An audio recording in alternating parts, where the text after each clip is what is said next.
Hello, dear ones. Father Peter John coming to you from All Saints Orthodox Church in Bloomington, Indiana. Christ is in our midst. I want to talk today briefly about a saint that we have celebrated today. That is Saint Athanasius the Great. You know, he earned the title in the 4th century, one man against the world. And although he wasn't literally just one man against the entire world, he was the most vocal advocate for the divinity of Christ against the Arians, who were claiming that there was a time when Jesus was not. And so, of course, the church came out with the Nicene Creed that professes the Orthodox faith in Jesus Christ, who is the only begotten Son of God, who was begotten from the Father before all time. Now, Saint Athanasius, at the time of the First Ecumenical Council in 325, he was only a deacon. He was the assistant to the Patriarch of Alexandria, and so the Patriarch brought him to the council. Just to give you an idea of his proficiency in theology, at about the age of 20, he wrote the Christian classic on the Incarnation, just an amazing work that has stood the test of time. And again, he was just a very young man when he wrote it. He also wrote the biography of his very dear friend, St. Anthony the Great, the life of St. Anthony. So he was an amazing theologian, but what's more than that, what I wanted to talk about briefly was his struggles, because, you know, we look at his accomplishments, and he's this, you know, theologian and this writer, and he stood up against the Arians and was victorious. We don't talk a whole lot about his challenges, and there were many. He was exiled 5 times.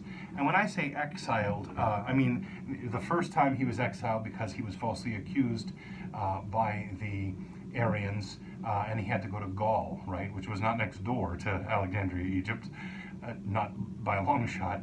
The next time he was exiled to Rome.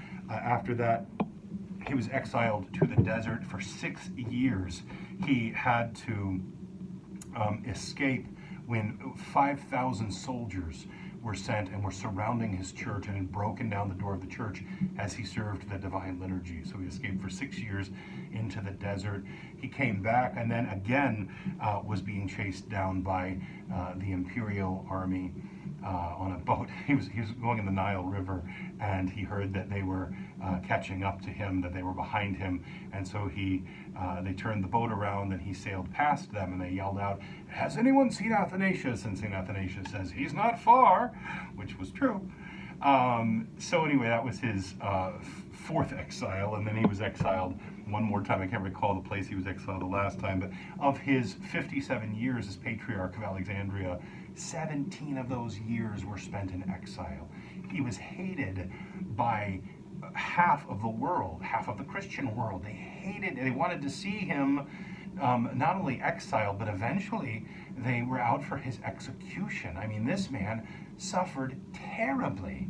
I don't know how you feel when, 2, 3, 4 people don't like you, or perhaps even the neighborhood doesn't like you. But imagine if half of the world, not only half of the Christian world, thought that you were worthless and a troublemaker, and you were actually speaking up for the truth. That's what Athanasius went through. He suffered so terribly for the sake of Christ, so that we could receive the true faith now, 2,000 years after Christ, that we would be handed this faith intact. This is what he suffered for.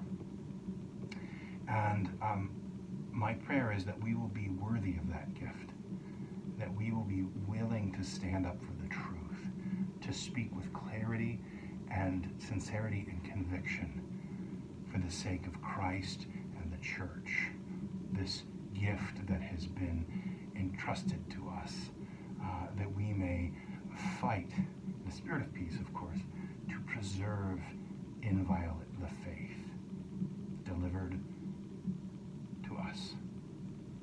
Christ is in our midst. He is and ever shall be.